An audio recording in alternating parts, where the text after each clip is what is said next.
When you're sitting out on a ship in the middle of the ocean, you always feel truly small. I don't care how big your boat is. When you're in the middle of the ocean, you know, you're in the middle of the ocean. Ah, it's amazing. It's nothing like going to sea. And then on the JR, you anchor yourself to the bottom of the ocean. And for anyone who's actually been in a boat, this is a crazy idea. Because you're anchored to the bottom of the ocean by kilometers of pipe into a deep hole. And no matter how much you knew in advance, the reason why you're drilling there is because you don't know enough about it already. That's one of the most exciting things about scientific ocean drilling, is that these sediments have been under the seabed for sometimes millions of years, and then they get brought up and they're revealed to people for the first time. The amazing thing about sediments is that sediments really tell the natural history of what's happened in the past. And so a true sedimentologist can look at the sediment, like look at the grains, and then of course look at what's inside of them, and then tell a story about an environment without any fancy techniques at all. They can tell you the history of what's happened there. So that's what's amazing about sedimentology.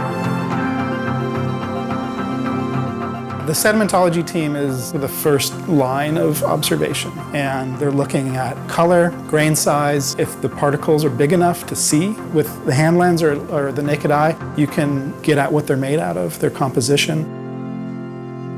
Check this out. So you come up out of this lighter colored sediment, and the degree of bioturbation or burrowing goes down, and you get to this really dark layer, and it looks like it's disappeared. absent. So it indicates the... Essentially, you're expected to look at every inch of sediment that comes up on board the JR and then describe the basic composition. So is it comprised mostly of lithic particles from rocks? Is it comprised of living organisms that are either made out of carbonate or made out of silica? And then, of course, as a scientist, you have to record all of these observations in great detail.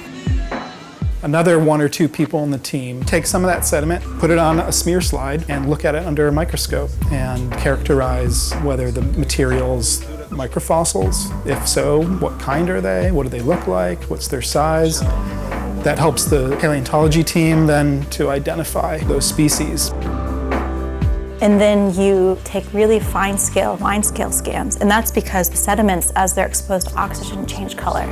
So you essentially have the first and only pristine look at these colors, and then you take a picture really fast so you can preserve it. I think it would be valuable. The fact that the sedimentology team is one of the bigger teams is to help really enhance that. This is the first description and the description of the core that's in the site reports forever. And that's recorded for the community, for scientists 100, 500 years from now. It's basically like an archive for us, scientists and humanity, and so that description the sedimentology team does is important and should last forever.